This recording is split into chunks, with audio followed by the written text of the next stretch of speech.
Friends, आज हम बात करने जा रहे हैं एक बहुत ही कॉमन डिसऑर्डर या साइकेट्रिक इलनेस ओसीडी के बारे में।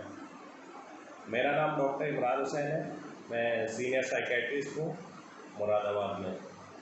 आज हम बात करते हैं बहुत ही कॉमन बीमारी के बारे में, ओसीडी यानी कि ऑब्सेसिव कंपल्सिव डिसऑर्डर कहते हैं।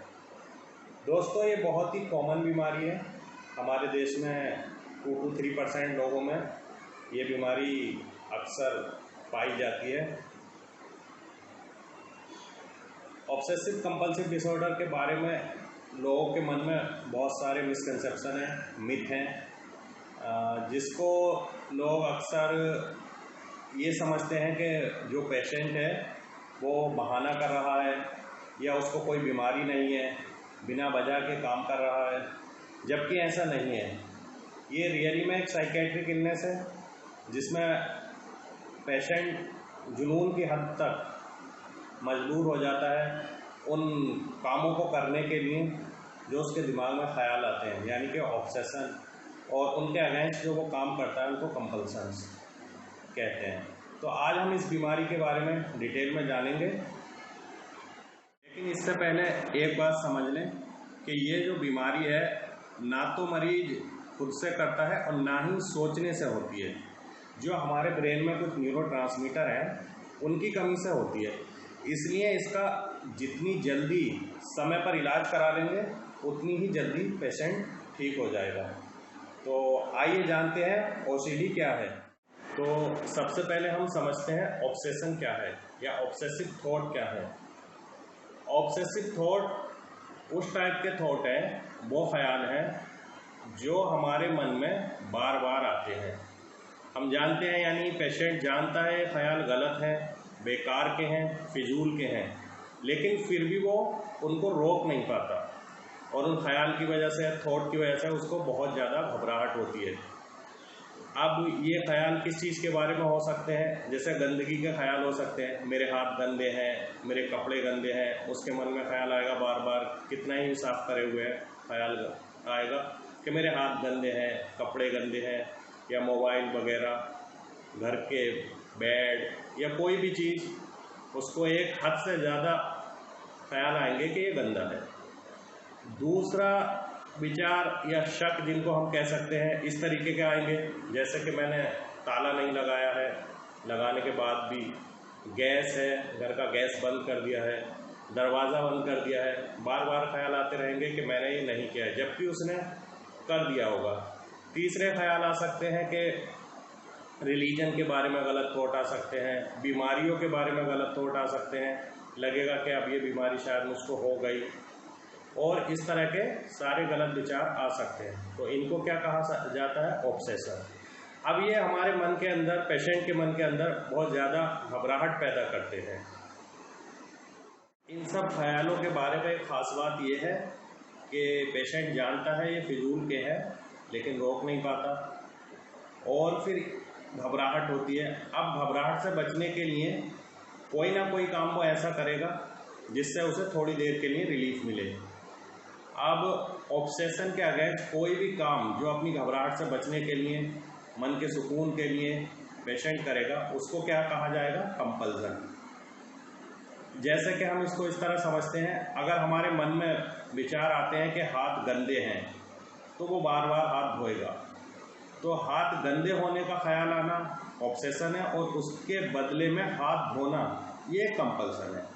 इसी तरीके से जैसे विचार आता है कि मैंने ताला नहीं लगाया, तो जाके चेक करना, उसको फिर से देखना, बार बार देखना, तो ये कंपल्सिव एक्ट कहलाता है।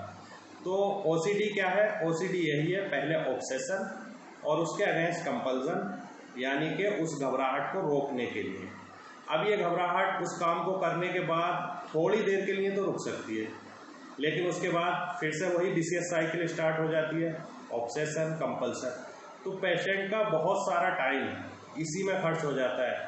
हो सकता है उसको सुबह ऑफिस जाना हो, स्कूल जाना हो, उसकी बस छूट जाए, ऑफिस टाइम से लेट हो जाए, क्योंकि वो अपने ऑब्सेशन से और कंपल्सिव एक्ट से इतना मजबूर होता है कि वो उससे निकल नहीं पाता।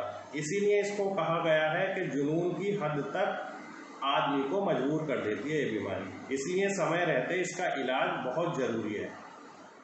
और ये ख्याल विचार मरीज को इतना परेशान कर देते हैं कि वो ऐसी सिचुएशन से बचना शुरू कर देता है, यानी कि उन सिचुएशंस को अवॉइड करना शुरू कर देता है। जैसे जनरली ज़्यादातर लोग पब्लिक बाथरूम्स का इस्तेमाल कर लेते हैं, लेकिन ओसीडी का पेशेंट नहीं करेगा क्योंकि उसे डर रहेगा ये बहुत ज़्यादा गंदे होंगे।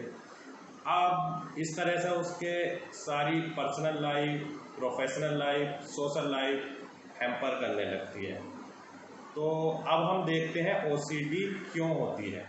वैसे तो कुछ हद तक ख्याल हम सभी लोगों के मन में आते हैं, लेकिन अक्सर लोग उन ख्याल को इग्नोर कर देते हैं। बट ओसीडी के पेशेंट के ये ख्यालात कुछ ज़्यादा ही आते हैं और वो आसानी से इसको इग्नोर नहीं कर पाते। अब इसका मेन रीज़न हमारे ब्रेन में एक न्यूरोट्रांसमीटर है जो हमारे ब्रेन में सर्किट्स होते हैं, और जो इन्फॉर्मेशन का फ्लो है, जो इलेक्ट्रोकेमिकल होता है न्यूरॉन्स के अंदर इलेक्ट्रिकल वे में और साइनेप्स पे केमिकल मैसेंजर्स के थ्रू। तो एक केमिकल मैसेंजर है सीरोटोनिन, उसी की कमी की वजह से ओसीडी के सिम्टम आते हैं। तो बेसिक कॉज यही है, बाकी और भी न्यूरोट्रांसमीटर का इसमें रोल है, लेकिन हम डिटेल में नहीं जाएंगे। अब हम इसके इलाज के बारे में बात करते हैं। ओसीडी का इलाज दोनों ही तरह से होता है, साइकोथेरेपी एंड फार्माकोथेरेपी।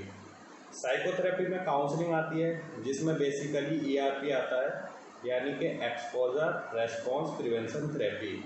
फार्माकोथेरेपी में यानी कि दवाइयाँ आती हैं, और दवाइयों में सबसे ज़्यादा यूज़ होने वाली दवाई है सेलेक्टिव सीरोटोनिन रीअप्टेक इनहिबिटर SSRI, क्योंकि हमने पहले ही देखा है कि सीरोटोनिन की कमी होती है, तो ऐसी दवाइयाँ हम यूज़ करते हैं जो सीरोटोनिन लेवल को बढ़ाएं। जब सीरोटोनिन लेवल नॉर्मल पे आता है तब ये सिम्टम ख़त्म होने लगते हैं।